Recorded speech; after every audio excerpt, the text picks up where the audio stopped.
కడప జిల్లా బద్వేల్ డివిజన్లో పండుగ వాతావరణాన్ని తలపించేలా అవ్వాతాతలకు పింఛన్ల పంపిణీ కార్యక్రమాన్ని నిర్వహిస్తున్నారు. ఇందులో భాగంగా బద్వేల్ టీడీపీ సమన్వయకర్త రితేష్ కుమార్ రెడ్డి తెల్లవారుజాము నుంచే బద్వేల్ డివిజన్లోని కలసపాడు, కాశీనాయన, బి కోడూరు, బద్వేల్ మున్సిపాలిటీలో వారు ఎన్డీఏ కూటమి నేతలతో కలిసి పింఛన్ల పంపిణీ కార్యక్రమాన్ని చేశారు. బద్వేల్ మున్సిపాలిటీ పరిధిలోని కోటవీధి, సురేంద్రనగర్లో వారు టీడీపీ, బీజేపీ, జనసేన నాయకులతో కలిసి పింఛన్ల పంపిణీ కార్యక్రమాన్ని నిర్వహించారు. ఈ సందర్భంగా వారు మాట్లాడుతూ ఎన్డీఏ ప్రభుత్వ పాలనలో ప్రతి ఒక్కరికి సంక్షేమ పథకాలు అందేలా తగిన చర్యలు తీసుకోవడం జరుగుతుందన్నారు. అలాగే బద్వేల్ మున్సిపాలిటీ పరిధిలోని అన్ని వార్డుల్లో ఆయా వార్డుల కౌన్సిలర్లు, ఇన్ఛార్జీల పర్యవేక్షణలో పింఛన్ల పంపిణీ కార్యక్రమాన్ని నిర్వహించారు. ఇందులో భాగంగా 24వ వార్డులో ఆ ward incharge Ragimanu Pratap Kumar, councillor Ragimanu రవితేజల పర్యవేక్షణలో పింఛన్ల పంపిణీ కార్యక్రమాన్ని నిర్వహించారు. అలాగే 8వ వార్డులో వార్డు ఇన్ఛార్జ్ మరియు వార్డు మెంబర్ హుస్సేన్ సాహెబ్, సుభాన్ భాషాలు పంపిణీ చేశారు. మున్సిపాలిటీ పరిధిలోని అన్ని వార్డుల్లో ఆయా వార్డుల ఇన్ఛార్జ్ల పర్యవేక్షణలో పెన్షన్దారులందరికీ పింఛన్లు పంపిణీ చేశారు. మన ముఖ్యమంత్రి నారా చంద్రబాబు నాయుడు గారు ఎన్నికల ముందు చేసిన వాగ్దానం మేరకు జూలై 1వ తేదీన 7,000 రూపాయలు పెన్షన్ పంపిణీ చేస్తామని ఆ పంపిణీ మొత్తాన్ని కూడా సచివాలయం మెంబర్స్ ద్వారా పంపడం జరిగింది. మరి వికలాంగులకు కూడా 3,000 నుంచి 6,000 ఇచ్చినారు. ఆ కార్యక్రమం కూడా ఈరోజు చేసినారు. ఎన్నికల ముందు మన నారా చంద్రబాబు నాయుడు గారు కానీ పవన్ కళ్యాణ్ కానీ వాగ్దానం చేసినారు. ల్యాండ్ టైటిల్ యాక్ట్ను కూడా రద్దు చేస్తామన్నారు. అలాగే చేసినారు. నిరుద్యోగ వృత్తి కోసం, అన్ఎంప్లాయ్మెంట్ని సాల్వ్ చేసిన దానికోసం డిఎస్ని కూడా రిలీజ్ చేయడం అనేది. మరి ముఖ్యంగా ఏమంటే అన్నా క్యాంటీన్లు కూడా తెరుస్తామని చెప్పినారు. 183 అన్నా క్యాంటీన్లు కూడా ఈ నెక్స్ట్ మంత్లో ఓపెన్ చేసేదని కూడా సిద్ధంగా ఉన్నారు. ఒక దిక్కు ఆర్థిక పరిస్థితులు బాగాలేకున్నా కానీ ఆర్థిక ఒడిదుడుకుల్లో కూడా చెప్పిన మాట ప్రకారం మాట నిలబెట్టుకుంటూ ఈరోజు మరి అందరికీ కూడా పెన్షన్లు ఆ సచివాలయం ఉద్యోగస్తుల ద్వారా పంపిణీ చేయడం జరిగిపోతున్నది. ఏది ఏమైనా కానీ మాటకు నిలబడుతూ ఒక దిక్కు సంక్షేమ పథకాలను నెరవేరుస్తూ మరో పక్క పరిశ్రమల కోసము, అభివృద్ధి కోసం కూడా పాటుపడుతున్నాడు. మరి మన ప్రజలందరూ, ఆంధ్రప్రదేశ్ రాష్ట్ర ప్రజలందరూ కూడా మరి నారా చంద్రబాబు నాయకత్వానికి, అలాగే పవన్ కళ్యాణ్ నాయకత్వానికి, బీజేపీ పెద్దల యొక్క నాయకత్వానికి కూడా మరి సహకరించి అత్యధిక స్థానాలు గెలిపించినాం. అలాగే ఉత్తరాంధ్ర కూడా ఈ కూటమికి మీరందరూ కూడా సహాయ సహకారాలు అందించాలని కోరుకుంటున్నాం. ఈరోజు ఆంధ్రప్రదేశ్లో ఒక పండగ వాతావరణంగా ఏర్పడింది. మరి ఈ పండగ అనే వాతావరణం అనేది నారా చంద్రబాబు నాయకత్వంలో ఈరోజు ఆంధ్రప్రదేశ్ అంతా పండగ జరుపుకుంటున్నారు. మరి అదే అవ్వాతాతలకు 3,000 నుంచి 4,000 పింఛను చేసిన ఘనత చంద్రబాబుకి దక్కుతుంది. అదే 200 నుంచి 1,000 రూపాయలు, 1,000 రూపాయల నుంచి 2,000 రూపాయలు పెంచిన ఘనత చంద్రబాబుదేను. అదే జగన్మోహన్ రెడ్డి 2,000 నుంచి 3,000 రూపాయలు చేసేదానికి 5 ఏళ్ళు పట్టింది. మరి ఆయనకు మనకు ఎంత డిఫరెన్స్ ఉందో, మాట అంటే మాట తప్పను పరవ చెప్పడనే వ్యక్తికి చంద్రబాబుకు ఎంత డిఫరెన్స్ ఉందో ఆలోచించాలా. అదే విధంగా జగన్మోహన్ రెడ్డి అయితే ఒకే నెలలో పింఛన్ తీసుకుంటే 2 నెలలు రాలేకపోతే కట్ చేస్తాడు. చంద్రబాబు నాయుడు అది 3 నెలలకు అవకాశం ఇచ్చిండు.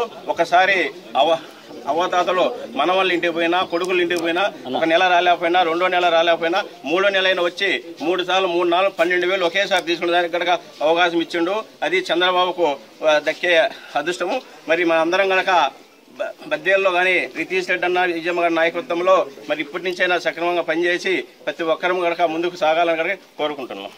తారీఖు ప్రమాణ స్వీకారం చేపట్టినటువంటి చంద్రబాబు నాయుడు గారు కానీ, అదేవిధంగా డిప్యూటీ సీఎం అయినటువంటి మా పవన్ కళ్యాణ్ గారు కానీ ఈ రోజు వరకు ఎటువంటి విశ్రాంతి తీసుకోకుండా జూన్ 1వ తారీఖు చెప్పిన మాట ప్రకారం దాదాపు 7,000 రూపాయలు వృద్ధాప్య పింఛను కానీ, ఎన్టీఆర్ భరోసా వృద్ధాప్య పింఛను కానీ, అదేవిధంగా వికలాంగులకు 3,000 నుంచి 6,000 రూపాయలు చేయడం కానీ చాలా హర్షణీయమని, అదేవిధంగా ముఖ్యంగా మనం తెలియాల్సిన విషయం ఏంటంటే డిఎస్సి నోటిఫికేషన్ మీద కూడా సంతకాలు పెట్టడం కానీ, అన్నా క్యాంటీన్లు మళ్ళీ తిరిగి తెరిపించి పేద ప్రజలకు అన్నం పెట్టే దిశగా పయనిస్తున్నటువంటి చంద్రబాబు నాయుడు గారికి, పవన్ కళ్యాణ్ గారికి మరొకసారిగా ధన్యవాదాలు తెలుపుకుంటూ ఈరోజు ఈ పెన్షన్ కార్యక్రమం రాష్ట్రంలో మొత్తం ఇచ్చిన మాట ప్రకారం ప్రభుత్వం ఏర్పాటు చేసిన మేరకు జూలై 1వ తారీఖున ఈ 7,000 పెన్షన్ 2 నెలలది కలిపి అందరికీ ఇవ్వడం జరుగుతుంది. ఈరోజు మీ అందరు చూస్తే ఇక్కడ ఉన్న యంత్రాంగం, అధికారులు కానీ మరియు కార్యకర్తలు కానీ, ప్రజలకు కానీ ఆదరించిన వాళ్ళకి సంక్షేమం అనేది పొద్దున తెల్లారుజామున 5:30, 6 నుంచి మొదలుపెట్టిన ప్రతి ఒక్క కుటుంబానికి చేరాలనేసే మనం ఆ రోజు ప్రజల్లో తిరిగినప్పుడు మమ్మల్ని ఆశీర్వదించిన ప్రజలు కానీ, మరియు మమ్మల్ని ఆదరించకపోయినా మీ అందరికీ సంక్షేమం చెందాలనే భావనతోనే ఈరోజు ప్రతి ఒక్క కార్యకర్త కానీ అన్ని పార్టీలు మా కూటమి పార్టీలాగా పనిచేసిన కార్యకర్తలు కానీ నాయకులు కానీ మరియు యంత్రాంగంతో కలిసి ఏ పేదవాళ్ళకి కానీ ఇక్కడ ఈ సంక్షేమ పథకం అందరికీ పారదర్శకంగా ఎటువంటి ఇబ్బంది లేకుండా అందాలనేదే మా అందరి ధ్యేయం.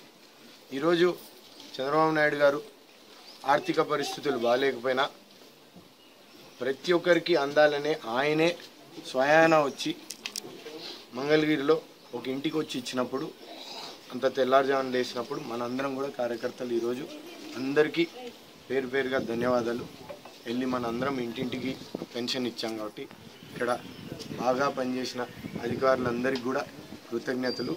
పాత్రికేయ మిత్రులు కూడా మీరు ఇక్కడ ఏమన్నా సందేహాలు ఉన్నా ఇబ్బందులున్నా మా దృష్టికి తీసుకొని రండి, కొద్ది సమయం ఇవ్వండి.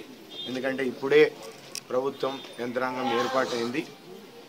మనం గతంలో పాదయాత్ర చేసినప్పుడు కానీ లేదంటే ఇక్కడ ఇంటింటికి ప్రచారం చేసినప్పుడు కానీ ప్రజలకు వచ్చిన ఇబ్బందులు కానీ ఇవన్నీ మనం ఖచ్చితంగా చేయాల్సిన బాధ్యత మనందరికీ ఉంది.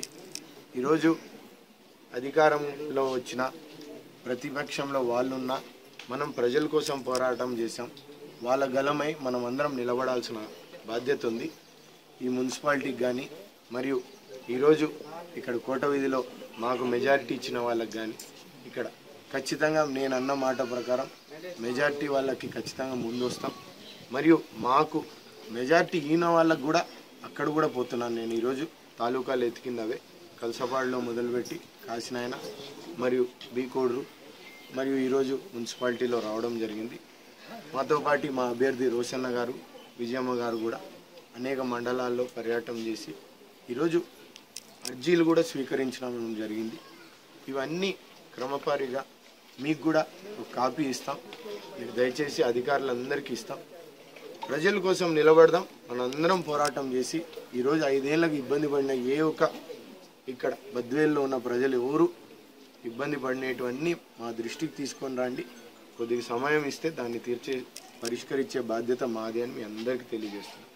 అందుకే అందరూ ఇక్కడ ఎటువంటి ఇబ్బంది లేకుండా ఒక పక్కన సంక్షేమంతో పాటు అభివృద్ధితో బద్వేల్ని ఒక మోడల్ నియోజకవర్గంగా మనందరం మన బద్వేల్ కోసం పోరాడడం దానికోసం మనం చేయాల్సి ఉంది. మనం ప్రజా తీర్పు గౌరవించిన ఈ ప్రజలకి ఖచ్చితంగా మనం వాళ్ళు కోల్పోయింది మనం తిరిగి తెచ్చి ఆ నమ్మకం మనం పరిశీలించుకొని మనందరం దాన్ని చేస్తామని మీ అందరికీ పేరు పేరుగా